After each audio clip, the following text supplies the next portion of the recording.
Sur la presse et les journalistes ne datent pas d'aujourd'hui. Non, c'est en fait ça. Ça a toujours existé.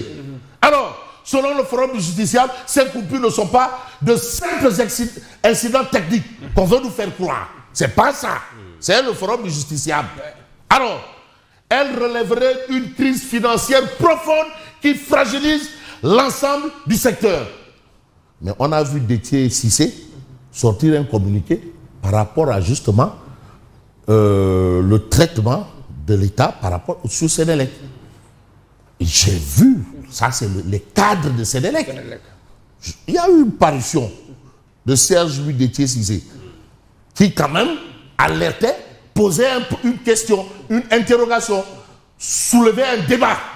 Parce que la Sénélec, attends, c'est tout le Sénégal. Hein? Ouais, le secteur de l'énergie est très sensible. Mais attends, névralgique. L'électricité. Et Ndesan Abdoulaye Wade, quand il avait trouvé qu'on avait privatisé Sénélec, le premier acte qu'il posa, c'est de renationaliser Sénélec. Et il évoquait une question de souveraineté. Et aujourd'hui, les gens l'ont vilipendé. Hein? Et aujourd'hui, il a eu raison. Il a eu raison. Mais non, il faut mettre ça. Hein? Jack Bauer, que j'ai vu au symposium de Wade là. Jack Bauer. La Sénélection, Sénélec, c'est Sénélec. C'est Abdoulaye Wade. Donc tout, c'est Abdoulaye Wade. Il a parlé d'une question de souveraineté. Et la Sénélec qui exporte même son expertise. Ah oui, bien sûr. Depuis Congo. quelques années, quoi, ouais. Mais à un moment, on disait que la Sénélec vendait du courant. Mais maintenant, nous, on a besoin. Le forum rappelle les délestages massifs de 2011 qui avaient provoqué une colère populaire et des manifestations dans plusieurs localités. Mais vous avez Bachir Fofana El Kabash. Mais, c'est-à-dire, il sort un livre bombe à fragmentation. Pour vous dire que l'affaire des 35 milliards, Khalis du Fanan Al, ne l'air. L'argent, 37 milliards. Comment on peut nous dire qu'on ne voit pas? Il n'y a rien. Et les 37 milliards et l'espagnol. Et aujourd'hui, vous avez lumière sur 37 milliards dans les ténèbres. Lors de la conférence de Jean-Michel, Bachir, en bon intellectuel, est allé faire face. Il était là-bas. Bachir, qui est un grand journaliste, il était là-bas poser des questions. Mais à chaque fois qu'il posait des questions, il fallait voir. Bachir Fofana. Alors, le pôle judiciaire financier entre en action. Parce que ça... Mais 37 milliards. Avec une jonction des différentes procédures et plaintes. Non, demandez quand ça va pourrir. Ça va sentir. Ça, 37 milliards. Non, c'est trop facile. Comme ça. Voilà un peu le point. Et vous avez la publication d'un livre sur Lasergate signé Bachir Fofana El Kabash, colloque scientifique, la pensée de Maître Wade au regard des défis passés et contemporains passés à la loupe. Ça, ce sont les kangams. Parce que l'œuvre de l'homme, il faut en parler. C'est important. Qu'est-ce qu'il a fait pour la postérité? Abdoulaye Wade, qui est un grand intellectuel. Mais je rappelle que Wade a été doyen de faculté. Les gens omettent souvent ça. On ne voit que l'avocat, on ne voit que... L'homme politique. L'homme politique qui a conceptualisé l'entrisme et le sortisme. Parce que tout ça aussi, c'est de la njomborisation de l'espace politique. La njomborisation, entrisme, sortisme.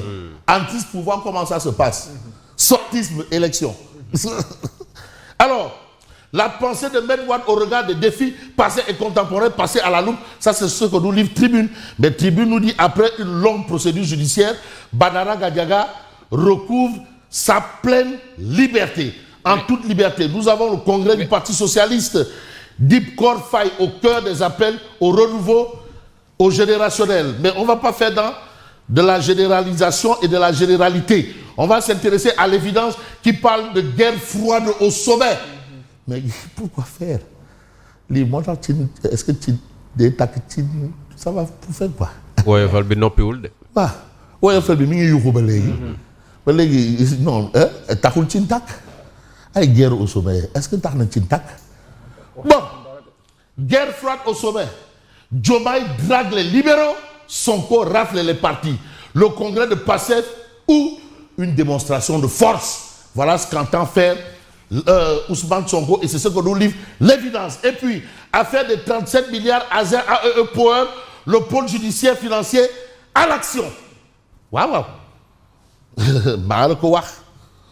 Et dire que nous pôle judiciaire, ça serait le renversement de la charge de la peur. La peur change de camp. La peur change de côté. Changer de la peur. Alors, Pastef, après la rupture de Sonko Diomaye, mais le congrès des choix difficiles. C'est pas donné. Ce ne sera pas une mince affaire. Ce ne sera pas un jeu de dames, ni encore un jeu de quoi que ce soit. Quoi qu'il en soit, Monsieur le Président, Son Excellence Bassirou Diomaye Diomaye Faye, borom signature. Signature, alors, feuille de route du nouveau gouvernement. La thérapie de choc de Diomaye pour relancer l'État. On nous a parlé de presse. Finalement, presse, lui, c'était pour 700 milliards. Mais le Premier ministre, même à l'actuel, promet d'évaluer la mise en œuvre du presse. Mais on nous a dit que ça nous a permis d'avoir que 60 milliards. Pour un objectif de 700 et quelques milliards. On a eu que 60. Mais Wadi Moune, dans le cas de duty, vous faites ce bir, vous faites ce poste. Tu ne peux pas que diutiser toute l'économie et dire que ça va. La diutisation de l'économie aussi. Une diutisation quand même, à outrance. Sacré Et tu vois, Bachir Fofana, quand on parlait il parlait de c'était lourd, la diutisation de l'économie. Mais la preuve, sur 700, pour 700, on a ça. Bon, Madara, il a dit pareil, Morgan, prêt. Voilà, la thérapie de choc de Diomaye. Et vous avez ici affaire Azer AEE Power, de la bataille financière à l'instruction criminelle. Oui. Oui, non, il y a l'air. Et, il y a l'air, hein. Mais en clair aussi, vous avez le peuple quotidien. 5e édition du sommet de l'africanité à Rabat. Une nouvelle consécration pour Macky Sall. Macky Sall. Il est là, Macky Sall. Président, il n'est pas encore trop tard. Au Maroc. Il n'est pas trop tard. Le soutien du Sénégal pour la candidature de Macky Sall est une demande sociale. C'est une demande sociale. Non, on sait comment ça se passe. Dans le sillage des Zélo Chawad. Oui, mais c'est un fils de Wad. Non, c'est dans le sillage, on peut continuer. Mais bon, ben vous savez, j'ai entendu le peuple, les guides, vraiment, comme je suis le président à l'écoute de mon peuple, je considère que le Sénégal, qui a toujours été à côté de ses 10 fils, pourrait faire nice quoi. Nice. Nice. Nice. À une certaine époque, Macky avait dit au peuple, je vous ai entendu. Mais voilà, je vous ai entendu. Et puis voilà. Il dit non, je vous ai entendu. Aujourd'hui, le Sénégal, vous savez, le Sénégal a des logiques. Toujours soutenir ses dignes fils. Même le Sénégal n'extrade pas ses enfants. Extrader? Non, jamais. Je parle sous le contrôle de Simon. Mais oui, mais il y a eu un cas ici sous Boun Abdallah Dionne. Le fils de Maïga. Oui. Pape Massata Diack. Ouais. Le Sénégal n'extrade pas ses enfants. Ce jour-là, c'est Boun Abdallah. C'est Boun Abdallah. Ouais, il a dit le Sénégal, feu Boun Abdallah Ndeysaan. Le Sénégal n'extrade pas ses enfants. Non, ça, c'est cousu de fil blanc. Moukou. Alors, lumière du pôle judiciaire financier sur une nébuleuse affaire Azer AEE Power. Le procureur du parquet financier saisit le juge d'instruction sur 2 procédures. La plainte de tâche toujours en instance à la section de recherche, mais le député déclare 37 milliards ne s'évacuent pas. Mais comme ça, sans coupable, c'est pas possible. Et la possibilité pour nous, c'est aussi d'évoquer Vox Populi. Tchum.